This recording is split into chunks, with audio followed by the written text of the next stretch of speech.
नमस्कार दोस्तों। तो जियोग्राफी के आज इस सेशन में आप सभी का स्वागत है। तो आज का जो हमारा पहला क्लास है वो है internal structure of the earth के बारे में। तो आज हम इस क्लास में क्या ऐसा नया सीखेंगे जो आज तक आप लोगों ने शायद नहीं सीखा होगा, वो मैं आपको अभी तुरंत बता दे रहा हूँ, जिससे कि कुछ दोस्तों को ये ना लगे कि आज हम इस क्लास में आखिर क्या सीखने वाले हैं, क्या नया है। तो मैं आप लोगों को बता दूं कि आप लोगों ने इंटरनल स्ट्रक्चर समझा होगा, कुछ लोगों ने पढ़ा होगा कि यहाँ हमको अर्थक्वेक्स यानी कि भूकंप से इंटरनल स्ट्रक्चर के बारे में जानकारी मिलती है। हमको भूकंपीय तरंगों यानी जो सिस्मिक वेव्स होती है उनसे इंटरनल स्ट्रक्चर के बारे में जानकारी मिलती है। लेकिन क्या आपने ये कभी पढ़ा है कि जो ग्रेविटी होती है वो उस ग्रेविटी से हम पता कर सकते हैं कि पृथ्वी के अंदर इंटरनल स्ट्रक्चर क्या हो सकता है। ठीक है, साथ में जो मैग्नेटिक वेव्स होते हैं, जो अर्थ का एक अपना मैग्नेटिक वेव्स है, उसकी सहायता से भी हम लोग इंटरनल स्ट्रक्चर के बारे में जानकारी लेते हैं। इसके साथ ही जेनोलिथ्स क्या होते हैं ये भी मैं बताऊंगा, किम्बरलाइट पाइप्स क्या होते हैं ये भी बताऊंगा। ये सारे के सारे जो मैं टर्म्स बोल रहा हूँ ये इंटरनल स्ट्रक्चर से रिलेट करते हैं। ठीक है, और ये सब हेल्प करते हैं पृथ्वी के इंटरनल स्ट्रक्चर को समझने में। तो आइए क्लास को स्टार्ट करते हैं। इसके अलावा भी ढेरों सारी चीज़ें अभी हम क्लास में बात करेंगे वन बाय वन। तो मैं सभी दोस्तों से कहूँगा कि क्लास में बने रहिएगा। आज आपका देखिएगा जियोग्राफी को पढ़ने का नज़रिया बिल्कुल बदल जाएगा, क्योंकि हर एक कॉन्सेप्ट को हम बहुत डीप से समझने वाले हैं। ठीक है, तो जैसा कि हम सभी जो नॉर्मल बात है वो हम सभी जानते हैं कि इंटरनल स्ट्रक्चर को समझने के लिए हमारे पास टू सोर्स होते हैं। कौन कौन से होते हैं? जो हमारा पहला हुआ है डायरेक्ट सोर्स। डायरेक्ट सोर्स, ठीक है। अब डायरेक्ट सोर्स क्या होता है? जैसे मान लीजिए वोल्केनिक इरप्शन हुआ, नीचे से मैग्मा निकल आया। ठीक है, तो जो नीचे से निकला वो डायरेक्ट हमको सैंपल के फॉर्म में मिला, फिजिकल सैंपल, तो वो कहलाता है डायरेक्ट सोर्स। ठीक है, अब मान लीजिए आप ड्रिलिंग करके अंदर तक चले गए तो वहाँ से जो सैंपल निकालोगे वो भी कहलाएगा डायरेक्ट सोर्स। कुछ ऐसे सोर्स होते हैं जो इनडायरेक्ट होते हैं, तो उनके बारे में अभी हम डिस्कस करेंगे। क्या होते हैं इनडायरेक्ट सोर्स? Indirect source. अब इनडायरेक्ट सोर्स क्या क्या हो सकते हैं? जैसे मैंने बोला ग्रेविटी, जो ग्रेविटी है ये भी इंटरनल स्ट्रक्चर के बारे में बताती है। जो प्रेशर होता है, टेम्परेचर होता है, ये भी इंटरनल स्ट्रक्चर के बारे में बताते हैं। ठीक है, साथ में जो मैग्नेटिक वेव्स हैं वो भी इंटरनल स्ट्रक्चर के बारे में बताती हैं। और ये सारे सोर्स क्या कहलाते हैं? Indirect source. तो आज हम इन्हीं सारे सोर्स के बारे में अच्छे से समझेंगे। किम्बरलाइट क्या होता है, जेनोलिथ क्या होता है, ठीक है, बहुत अच्छे से समझेंगे। और साथ में जो डायमंड होता है जिसका यूज हम लोग ज्वेलरी बनाने में करते हैं, ये इंटरनल स्ट्रक्चर के बारे में कैसे बताता है, आज इसको भी समझना है। तो क्लास में लास्ट तक बने रहिएगा। आज ये क्लास आप सभी लोगों के लिए बहुत ही बेहतरीन होने वाला है। तो चलिए हम लोग शुरू करते हैं और देखते हैं वन बाय वन कि आज हम लोग क्या क्या इसमें नया सीखेंगे। ठीक है, जैसा कि मैंने कुछ पहले ही बता दिया है। तो देखिए, जो हमारे पास डायरेक्ट सोर्स है वो कहाँ कहाँ से निकाल सकते हैं? कुछ तरीके, एक दो, जैसे कि माइनिंग होता है। ठीक है, तो मान लीजिए आप लोग माइनिंग कर रहे हो, यहाँ पे कुछ ये खनन क्षेत्र होते हैं जिसको बोलते हैं, जहाँ से आप लोग लोहा, सोना, कोयला, ढेरों सारे मिनरल्स निकालते हैं। तो यहाँ की जो चट्टानें हैं, यहाँ से भी हमको इंटरनल स्ट्रक्चर के बारे में पता चलता है। और ध्यान रखना, पता चलता है लेकिन कुछ इसकी अपनी सीमाएं हैं, मतलब लिमिटेशंस लगे हुए हैं। और चूंकि जब सिविल सर्विसेज की प्रिपरेशन करते हैं तो हमको लिमिट्स पे ज़्यादा ध्यान देना होता है, क्योंकि क्वेश्चन वहीं से घुमा देता है और स्टेटमेंट फिर गलत हो जाता है।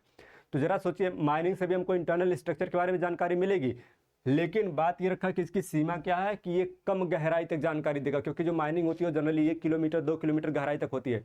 तो उसके आगे आपको इसकी जानकारी नहीं मिलेगी, इस बात का ध्यान रखना। तो इसमें क्या है, एक सीमा लगी हुई है, मतलब इसमें सीमाएं हैं।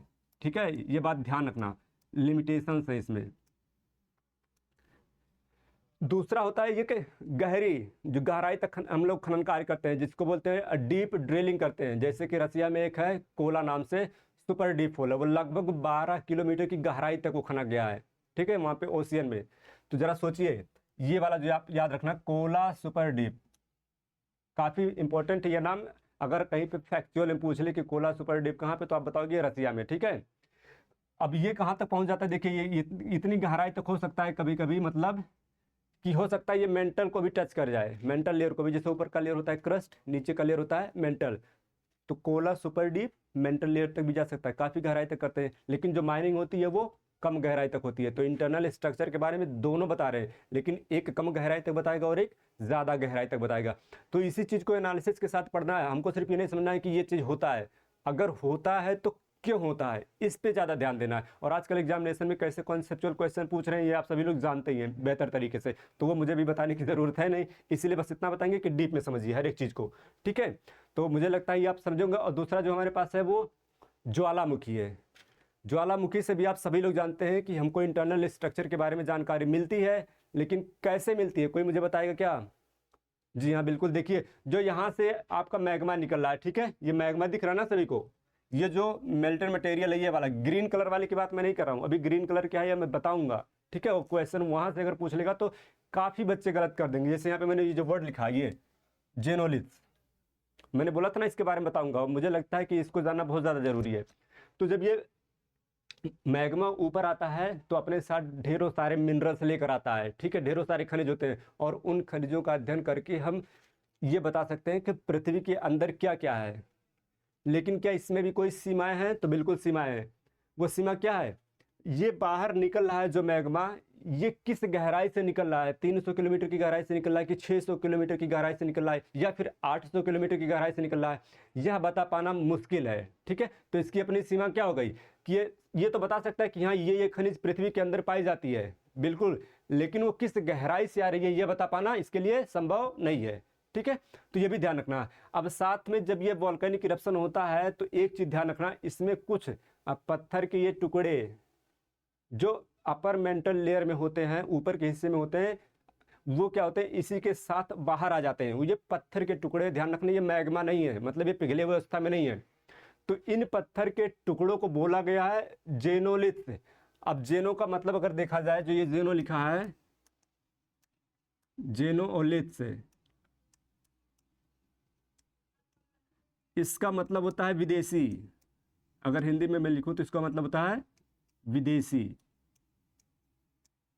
और लिथ्स का मतलब सभी लोग जानते ही हैं, पत्थर, हिस्ट्री में भी है, ठीक है।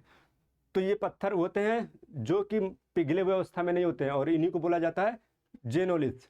अब ये पिघले हुए नहीं है, अगर हमको ये पता चल जाए कि ये मान लीजिए जैसे ये अपर मेंटल लेयर से आ रहे हैं, ठीक है, तो जो अगर अपर मेंटल लेयर से आ रहे हैं तो इनके बारे में जब हम स्टडी करेंगे तो हम बता सकते हैं कि पृथ्वी के मेंटल में क्या क्या खनिज पाए जाते हैं, काफ़ी हद तक हम सही बता पाएंगे। तो ये क्या हो गया, तो ज्वालामुखी जो, और ज्वालामुखी जो उद्गार हो रहा है वहां से क्या क्या इन्फॉर्मेशन मिलता है? तो ज्वालामुखी से क्या निकलता है? आपका लावा होता है, राख होता है, जो और जो धुआं होता है, इन सब में क्या मिलता है? तो इन सब में कुछ केमिकल कंपोजिशंस होते हैं, उन सारे केमिकल कंपोजिशन की स्टडी की जाती है, और फिर देखा जाता है कि कौन कौन सा एलिमेंट यहाँ पे मिला। तो ये भी बात ध्यान रखना है। और ये मैंने जेनोलिथ वाला आप लोग को बता ही दिया है, ये वाला, तो इसको याद रखना, ठीक है। तो ये सिर्फ एक एविडेंस देता है कि हाँ यहाँ पे क्या है, कुछ ना कुछ यहाँ पे क्या है, चट्टाने हैं पृथ्वी के अंदर, ये बात ध्यान रखना, ये पिघली हुई अवस्था में नहीं है। तो ये हो गया ज्वालामुखी वाला एविडेंस, और ये भी काफ़ी हद तक इम्पॉर्टेंट है। दूसरा, ये जो सबसे ज़्यादा ज़रूरी है, जो मैंने भी आप लोगों को कुछ नाम ले रखा था, किम्बरलाइट पाइप, ये क्या होता है इसके बारे में बताएंगे। और दूसरा, ये ऑब्डक्शन क्या होता है, और ऑफ्योलाइट्स अनुक्रम यानी ऑफ्योलाइट्स सीक्वेंस, ये बहुत ज़्यादा ज़रूरी है। आप सभी लोगों ने अगर प्लेट टेक्टोनिक्स पढ़ा होगा तो आप लोगों ने ये जरूर पढ़ा होगा कि उसमें जो प्लेटों का डिस्ट्रक्शन होता है या फिर वहाँ पर उनका कंस्ट्रक्शन होता है, वो 3 तरीके से हो सकता है। कौन सा? एक तो ये प्लेटें एक दूसरे के पास आए, दूसरा प्लेटें एक दूसरे से क्या जाए, दूर जाए, और तीसरा होता है प्लेटें एक दूसरे के से पैरेलल जाए, ना तो दूर जा रही है ना ही पास जा रही है, मतलब एक दूसरे के साथ चली जा रही हैं, ठीक है। तो यहाँ पे जो ये लिखा गया ओफियोलाइट्स सीक्वेंस, ये क्या होता है? तो ध्यान से जरा सुनना। जो हमारे पास देखिए, एक होता है महाद्वीपीय क्रस्ट और एक होता है महासागरीय क्रस्ट। महाद्वीपीय क्रस्ट महासागरीय क्रस्ट की तुलना में हल्का होता है। हल्का क्यों होता है? इसके पीछे का रीज़न ये, जरा सोचिए। जो महासागर होता है, एक मैं एग्जांपल यहाँ पे बना के दिखा दे रहा हूँ, यहाँ पे जरा सोचिए। जो महासागर होता है, महासागर के ऊपर क्या होता है जी? पानी होता है, ठीक है। तो जैसे मान लीजिए ये पूरा पानी भरा है, ये 5 किलोमीटर 6 किलोमीटर मतलब महासागर के ज़मीन के ऊपर पानी भरा होता है, और नीचे क्या होगा फिर? आपके नीचे होता है ज़मीन। अब मैं मान लेता हूँ कि नीचे ज़मीन है, इसको मैं थोड़ा सा कलर दूसरा कर दे रहा हूँ। यहाँ पे क्या, ये महासागर का ग्राउंड है, फ्लोर है, ऊपर पानी भरा और नीचे क्या है? फ्लोर। नीचे है फ्लोर।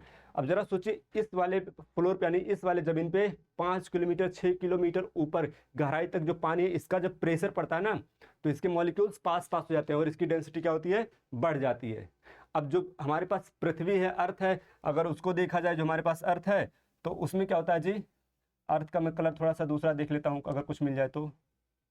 आ, ये कर दे रहा हूँ, चलो, हाँ ये हो गया।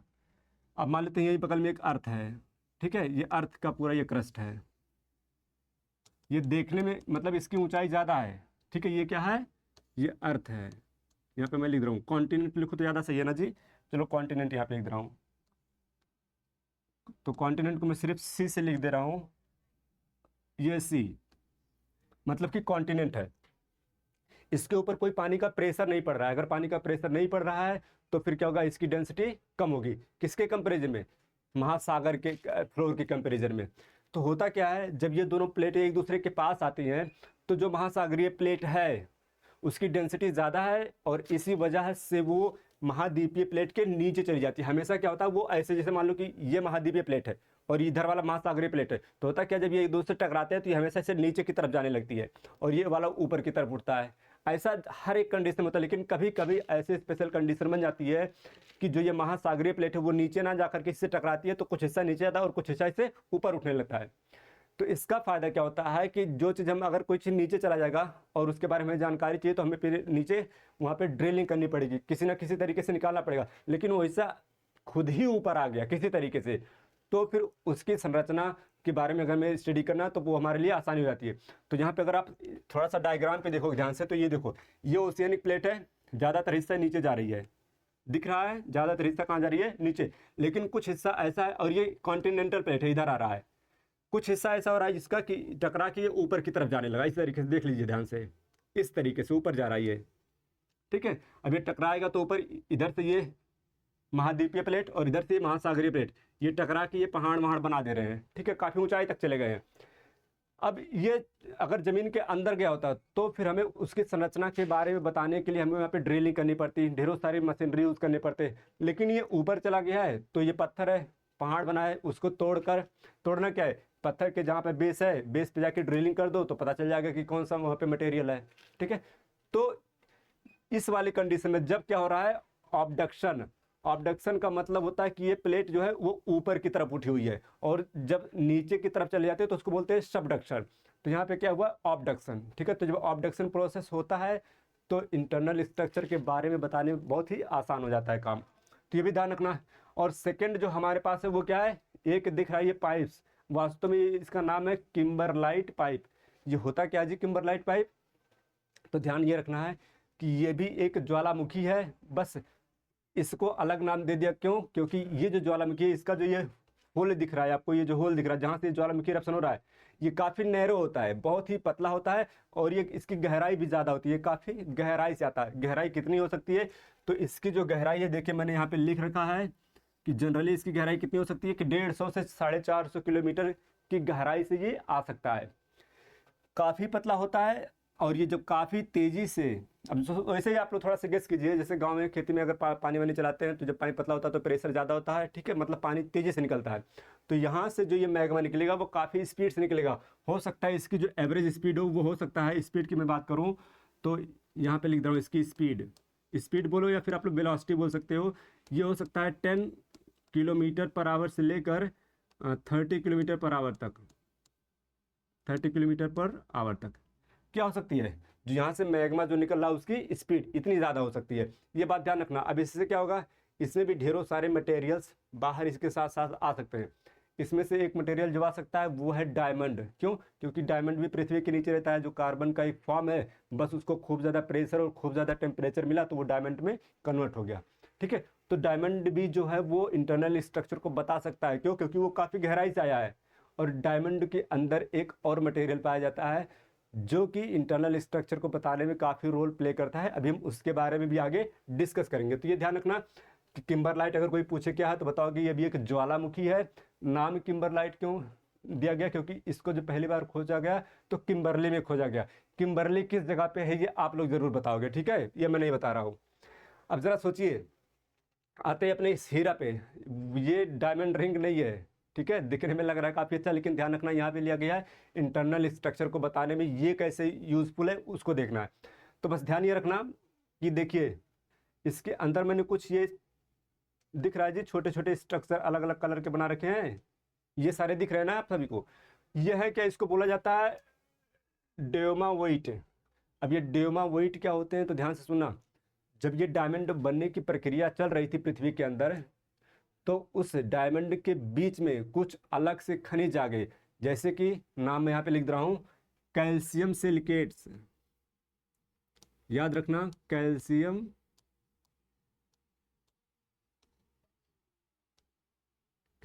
सिलिकेट्स।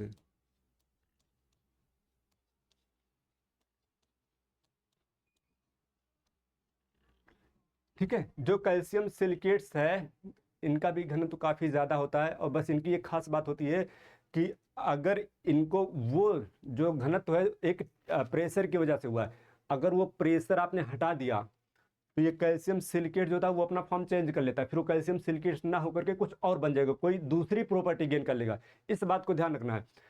तो जनरली क्या होता था, जो जियोलॉजिस्ट हैं इस स्ट्रक्चर को मतलब स्टडी करने में बड़ी परेशानी होती थी। ऐसा क्यों? क्योंकि जैसे ही पृथ्वी के नीचे प्रेशर में ये तो कैल्शियम सिलिकेट के फॉर्म में रहते थे, और जैसे ही ये ऊपर आते थे, होता क्या था, प्रेशर कम हुआ तो इनका स्ट्रक्चर बदल जाता था। ठीक है, तो जब एक हीरा निकाला गया और उस हीरे में जब ये वाला मटेरियल पाया गया, ठीक है, तो देखा गया कि यार मतलब ये सेफ है और पृथ्वी के अंदर ऐसा कुछ पाया जाता है। और जो उन्होंने मतलब एक जो जियोलॉजिस्ट थे उनका नाम कुछ डेव करके था, और उन्हीं के नाम पे ये पड़ गया डेओमावोइट। ठीक है, जो ये मटेरियल मिला किसमें, कार्बन यानी हीरे के अंदर मिला। तो देखिए हीरा कितना इंपॉर्टेंट रोल प्ले किया पृथ्वी के अंदर एक ऐसे मिनरल्स के बारे में बताने का, जिसका नाम क्या दे दिया गया, डेओमावोइट खनिज। ध्यान रखना ये सिर्फ नाम जियोलॉजिस्ट के नाम पर दिया गया है, होता क्या इसमें कैल्शियम सिलिकेट्स। इसकी खास बात क्या है, तो ध्यान रखना, ये जो कैल्शियम सिलिकेट्स है इसकी प्रॉपर्टी ये होती है, या मैं कह लूँ ये जो डेओमावोइट है, क्योंकि एग्जाम में आएगा तो डेओमावोइट नाम से आएगा। अगर कोई पूछे डेओमावोइट की प्रॉपर्टी क्या, तो इसकी प्रॉपर्टी ये है कि जो रेडियो एक्टिव मटेरियल्स होते हैं, जैसे कि यूरेनियम हो गया, थोरियम हो गया, पोटेशियम हो गया, ठीक है, इन सबको अपने अंदर संग्रहित करने की ये क्षमता रखता है। ठीक है, ये डेओमाइट जो खनिज है, तो अगर ये उसके अंदर पाया गया पृथ्वी के अंदर, तो जियोलॉजिस्ट ने एक कंक्लूजन निकाला कि पृथ्वी के अंदर जो रेडियो एक्टिव मटेरियल है वो कहीं ना कहीं इस प्रकार के खनिजों के अंदर संग्रहित हैं। ठीक है, ये कंक्लूजन निकला इसके मिलने से। बात समझ में आ रही है? तो देखिए इतने सारे एविडेंस मिले जो हमको डायरेक्ट रूप में, तो उनसे हमने इतने सारे क्या निकाल दिए, कंक्लूजन निकाल दिए पृथ्वी के इंटरनल स्ट्रक्चर को समझने में। अभी तक आप लोगों ने सिर्फ ज्वालामुखी और भूकंप पढ़ा था, आज देखिए आप लोगों को कितनी चीज़ें समझ में है कि कहाँ कहाँ से हम इंटरनल स्ट्रक्चर के बारे में समझ सकते हैं। ठीक है, इसके बाद ये जो है आपको पता ही है, टेम्परेचर, प्रेशर और डेंसिटी। तो देखिए ये तो मुझे आप पता है कि आप सब लोग पहले से जानते हो, तो इसमें मैं बहुत ज़्यादा नहीं बताऊंगा, बस इतना ही समझ लेना है कि जो पृथ्वी की डेंसिटी है, क्रस्ट की डेंसिटी बहुत कम है। लगभग कितना है, क्रस्ट की डेंसिटी जो है 2.7 से लेकर 3 ग्राम/सेंटीमीटर क्यूब तक है। ठीक है, ये क्रस्ट की डेंसिटी है। और ऑल ओवर पृथ्वी की जब डेंसिटी कैलकुलेट करके निकाली गई मैथमेटिक्स के थ्रू, तो देखा गया कि जो ऑल ओवर डेंसिटी है वो लगभग है 5.5 ग्राम/सेंटीमीटर क्यूब। ये है ऑल ओवर एवरेज जिसको बोल सकते हैं। तो जरा सोचिए, अगर क्रस्ट की डेंसिटी इतनी है और एवरेज डेंसिटी इतनी है, तो इसका मतलब है कि सेंटर की डेंसिटी कुछ ज़्यादा होनी चाहिए। और डेंसिटी ज़्यादा कब होती है, जब अंदर का मटेरियल हैवी हो। तो इसी से साइंटिस्टों ने कंक्लूजन निकाला कि पृथ्वी के अंदर यानी कि कोर में, मेंटल में कुछ हैवी मटेरियल्स हो सकते हैं। और इसीलिए बताया गया कि जो कोर है उसमें हैवी मटेरियल है, और जिसको क्या कहते हैं, आयरन और निकिल। ऐसे अगर हम टेम्परेचर की बात कर लें, तो पृथ्वी के अंदर जाने पे टेम्परेचर बढ़ता है कुछ किलोमीटर तक। नॉर्मली क्या होता है कि 32 मीटर अगर हम गए तो टेम्परेचर 1 डिग्री सेल्सियस बढ़ जाता है। लेकिन ये भी ध्यान रखने वाली बात है कि ये हमेशा ये रूल फॉलो नहीं करता। अगर ये रूल फॉलो करता तो पृथ्वी के जो कोर तक पहुँचते पहुँचते टेम्परेचर लाखों किलोमीटर तक हो जाता है, जबकि ऐसा नहीं होता है। ठीक है, तो एक चीज़ यहाँ पे ध्यान रखने वाली बात यह है कि पृथ्वी की गहराई पे जाने पे टेम्परेचर बढ़ता है। दूसरी बात ये, अगर कोई पूछे कि बढ़ने का जो रेट है, कि मतलब जैसे जैसे गहराई में जाते हैं वो तेजी से टेम्परेचर बढ़ता है, तो नहीं, टेम्परेचर बढ़ता है लेकिन वो स्लो डाउन होता जाता है, मतलब स्लोली स्लोली बढ़ना बढ़ना शुरू कर देता है। मतलब बढ़ तो रहा है लेकिन उसकी स्पीड कम हो गई है बढ़ने की। ठीक है, तो ये क्वेश्चन पूछ सकता है स्टेटमेंट में कि जब हम गहराई में जाते हैं तो टेम्परेचर बढ़ता है, तो बिल्कुल बढ़ता है, लेकिन बढ़ने का जो रेट है वो तेजी से बढ़ने लगता है, तो ये बिल्कुल गलत है। रेट उसका कम हो जाता है। ठीक है, धीरे धीरे बढ़ना शुरू कर देता है जैसे जैसे अंदर जाता है। तो इसी वजह से जो सेंटर में अगर हम टेम्परेचर की बात कर लें, तो लगभग कह सकते हैं कि 5500 से लगभग 6000 डिग्री सेल्सियस के आसपास होता है। ठीक है, कोर का टेम्परेचर इतना होता है। तो इसको अब ऐसे देखिए, ये सिर्फ एक क्या है ना, ये इनडायरेक्ट मेथड है, वैज्ञानिकों ने कैलकुलेट करके निकाला है, क्योंकि आज तक कोई सेंटर तक गया नहीं है कि ऐसे बता दे। तो ये जो हमको दिखे, जो हम किसी तरीके से मैथमेटिकल फॉर्म में कैलकुलेट करके निकालते हैं, उन सारे मेथड को बोलते हैं इनडायरेक्ट मेथड। ये बात ध्यान रखना, ठीक है। तो मुझे लगता है कि आप लोग को ये समझ में आ रहा होगा। अब हमने जो बात की थी ग्रेविटी की, ये सबसे ज़्यादा जरूरी है, क्योंकि ग्रेविटी को समझना आप लोग के लिए काफ़ी इंपॉर्टेंट है। अब आते हैं कि ग्रेविटी और जो मैग्नेटिक फील्ड होता है उससे कैसे हम पता करते हैं। तो जरा सोचिए, आप सभी लोगों ने पढ़ा है साइंस में कि हर एक वस्तु एक दूसरे वस्तु को अपनी तरफ एक फोर्स से खींच रही है, जिसको मे भी आप लोगों में बोलते होंगे नाम से कि ग्रेविटेशनल फोर्स, यानी कि ग्रेविटी की वजह से लगने वाला फोर्स। और जहाँ पे मास जिसका ज़्यादा होगा उसका जो ग्रेविटी होगा यानी ग्रेविटेशनल फोर्स होगा वो ज़्यादा होगा। तो हम इस पृथ्वी के केस में अगर बात करें, तो पृथ्वी के केस में जरा सोचिए, कहीं पे बालू है, कहीं पे पत्थर है, कहीं पे लोहा है, कुछ भी हो सकता है। तो जहाँ पे लोहा है वहाँ पे सोचिए मास ज़्यादा है या कम है। अगर हम एक जगह पे पत्थर है और एक जगह पे लोहा है, तो मैं पूछूं मास कहाँ पे किसका ज़्यादा है, तो आप लोग क्या बोलोगे? लोहे का, क्योंकि उसका घनत्व ज़्यादा है। तो जहाँ पे मास, पृथ्वी तो एक ही है, लेकिन अगर घनत्व तो अलग अलग है, तो मास ज़्यादा मतलब घनत्व तो अलग अलग है, तो ग्रेविटी का प्रभाव अलग अलग होगा। ठीक है, अब आप एक कोई ऐसी डिवाइस लेकर जाइए जो मतलब सेंसर हो, एक जो ग्रेविटी को मेजर करती हो। तो करना क्या है, जरा सोच लीजिए, जहाँ पे आप लोग जाओगे ग्रेविटी के लिए, तो अगर कहीं पे मास बहुत ज़्यादा है मतलब हैवी मटेरियल है, तो वहाँ पे वो सेंसर ग्रेविटी थोड़ा सा ज़्यादा बताएगा तुलनात्मक रूप से। किसकी तुलना करके? जहाँ पे बालू हो। मान लेते हैं कि इस जगह पे ये इंडिया हमारा है, और यहाँ पे मैं मान लेता हूँ क्या है, सैंड है। ठीक है, थोड़ा सा कलर आप लोग को शायद नहीं दिख रहा होगा, तो मैं कोई दूसरा कलर कर लेता हूँ, देखता हूँ ये दिखता है कि नहीं। यहाँ पे क्या है, सैंड है, मैं मान लेता हूँ ये सैंड है। आई होप कि आप लोग को दिख रहा होगा। ठीक है, और इधर मैं मान लेता हूँ ऐसा कुछ, इस वाले एरिया में यहाँ पे है आयरन, यानी कि क्या है, Fe। कलर नहीं दिख रहा होगा, तो कलर चेंज कर लेते हैं थोड़ा सा, हो सकता है कलर ना दिख रहा हो आप लोग को। चलो ये कलर ब्लैक कलर। इस वाले एरिया में मैं मान ले रहा हूँ क्या है, Fe है, यानी कि लोहा है। तो जरा सोचिए, यहाँ पे लाइट मटेरियल है और यहाँ पे हैवी मटेरियल है। अब हैवी मटेरियल के पास अगर वो डिवाइस आप लेकर जाओगे ग्रेविटी को मेजर करने वाली, तो यहाँ पे ग्रेविटी थोड़ा ज़्यादा बताएगा यहाँ से कंपेयर करने पे। तो आप लोग ये बता सकते हो कि यहाँ पे पृथ्वी के अंदर के लेयर में कुछ हैवी मटेरियल ज़रूर है, वो कुछ भी हो सकता है, ये बात ध्यान रखना। ठीक है, दूसरा मैग्नेटिक सर्वे, जो मैग्नेटिक सर्वे से हम कैसे बता सकते हैं कि कहाँ पे फेरस मटेरियल है और कहाँ पे नॉन फेरस मटेरियल है।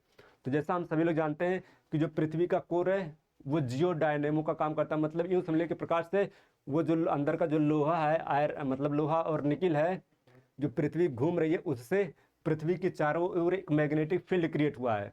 ठीक है, अब ये मैग्नेटिक फील्ड जो क्रिएट हो रहा है, अगर इसके बाहर हम कोई ऐसा डिवाइस लेकर आए जो कि मैग्नेटिक फील्ड को मेजर करे, तो उससे क्या होगा, जहाँ पे फेरस मटेरियल होगा, मतलब जो मैग्नेटिक फील्ड के प्रभाव में आ सके, अपना बिहेवियर दिखाए, वहाँ पे ये डिवाइस तेजी से काम करेगा, मतलब उस पर जो भी टिक टिक की लगी होगी सोई वो ज़्यादा यहाँ पे डाइवर्ट होगी जहाँ पे फेरस मटेरियल होगा, और जहाँ पे नॉन फेरस मटेरियल है वहाँ पे ये बाहर वाली जो डिवाइस लगा रखी है वो उतना अपना प्रभाव नहीं दिखाएगा। तो जनरली क्या करते हैं जियोलॉजिस्ट, ड्रोन से एक डिवाइस पृथ्वी के चारों तरफ उड़ाएंगे और देखेंगे कि मैग्नेटिक फील्ड कहाँ पे ज़्यादा कैच हो रहा है और कहाँ पे कम। कहीं पे अगर ज़्यादा कैच हो रहा है मतलब उस जगह पृथ्वी के सतह पे ऐसा कोई पदार्थ है जिसके अंदर चुंबकीय गुण है, और अगर वो डिवाइस ऐसा नहीं कैच कर पा रही है तो वो मान लेंगे कि यहाँ पे नीचे क्या है, कंकड़ बालू पत्थर है, क्योंकि उसमें चुंबकीय गुण कम है। तो एक तरीके से वो ये बता सकते हैं कि कहाँ पे चुंबकीय गुण है कहाँ पे नहीं है। इसका जो हमारा एक लास्ट टॉपिक है वो क्या है जी, ये जो आप लोगों ने पढ़ा खगोलीय प्रमाण। चलो खगोलीय प्रमाण को समझ लेते, इसके बाद एक टॉपिक और आएगा अभी उसको बताएंगे।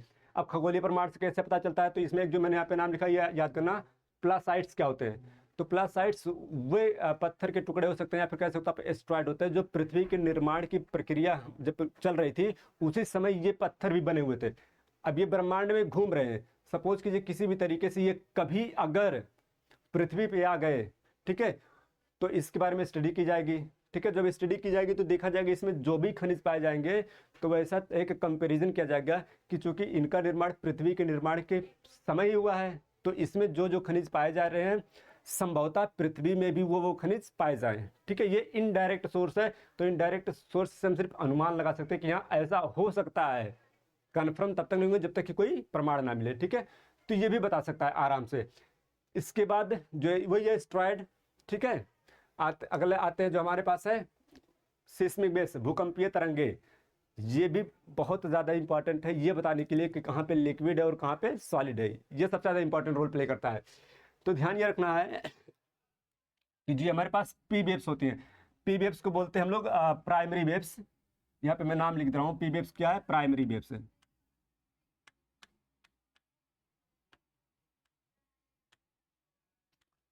ये प्राइमरी वेव्स।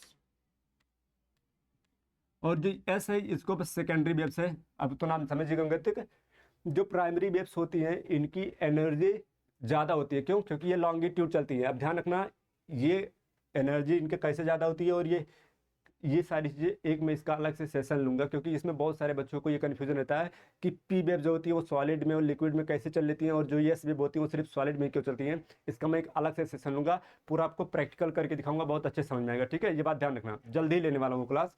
तो आपको ये ध्यान रखना कि जो पी वेव्स होती हैं वो सॉलिड में, लिक्विड में, सब जगह ट्रेवल कर लेती है। सिंपल सी बात अगर बोलो तो इतना समझ लेना कि इनकी एनर्जी कम लॉस होती है, बस इतना ही समझ लेना कि इनकी एनर्जी कम लॉस होती है। वो कैसे कम लॉस होती है, कैसे अपना इफेक्ट दिखा के लिक्विड में भी चले जाते हैं, वो हम जब अलग से चलेंगे तो उसमें बताएंगे। जो यस वेव होती है इनकी एनर्जी ज़्यादा लॉस होती है। वो ज़्यादा लॉस क्यों होती है? क्योंकि वो ऐसे टहलते हुए चलते हैं, इस तरीके से टहलते टहलते टहलते टहलते। ठीक है, तो ज़्यादा अगर रूट वो ट्रेवल करेंगे तो एनर्जी ज़्यादा लॉस होगी। ठीक है, तो इससे क्या असर पड़ता है? जैसे मान लीजिए यहाँ पे अर्थक्वेक यहाँ पे जनरेट हुआ, तो जब यहाँ से दोनों वेव चलेंगी, पी वेव्स भी और साथ में यस वेव, तो उससे क्या होगा, जो पी वेव है वो सॉलिड में भी आएगी और लिक्विड में भी आएगी। तो इसको अगर यहाँ पे आपने कोई इंडिकेटर लगा रखा है इस वाले वेव का, तो उसको आपको यहाँ पे रिजल्ट मिल जाएगा कि हाँ वहाँ से निकला और यहाँ पहुँच गया। लेकिन अगर यस वेव है उसकी एनर्जी कम है, तो जब लिक्विड में आएगी ना तो उसी में वो भटक जाएगी, उसमें तैरने लगेगी। ठीक है, वही उसकी कहानी खत्म। तो अगर कहीं पे अगर यहाँ पे अर्थ में कहीं भी अगर लिक्विड स्टेज है तो वहाँ से पी वेव तो निकल जाएगी, लेकिन यस वेव वहीं पे खो जाएगी। तो अगर यहाँ से कोई यस वेव निकली है तो वो नीचे पहुँचने से पहले ही बीच में कहीं ना कहीं खत्म हो जाएगी। तो इससे आप ये अनुमान लगा लोगे कि हाँ पृथ्वी के अंदर कोई जगह ऐसा है जो लिक्विड स्टेज में है। ठीक है, तो ये लिक्विड और सॉलिड के लेयर को बताने में पी वेव्स और यस वेव ने काफ़ी इंपॉर्टेंट रोल प्ले किया। ठीक है, तो आई होप कि आपको ये सारी चीज़ें समझ में आएगी, और आज आप लोगों ने समझा होगा कि पृथ्वी के इंटरनल स्ट्रक्चर को समझने में डायरेक्ट और इनडायरेक्ट सोर्स कितना इंपॉर्टेंट रोल प्ले करते हैं। ठीक है, तो इससे रिलेटेड कुछ क्वेश्चंस भी हैं, उसको भी हम प्रैक्टिस करेंगे अगले वाले सेशन में। ठीक है, तो तब तक आप लोग इसको रिवाइज कीजिएगा, और ये क्लास आप लोगों को कैसे लगी कमेंट बॉक्स में ज़रूर बताइए। तब तक के लिए सभी दोस्तों से जय हिंद।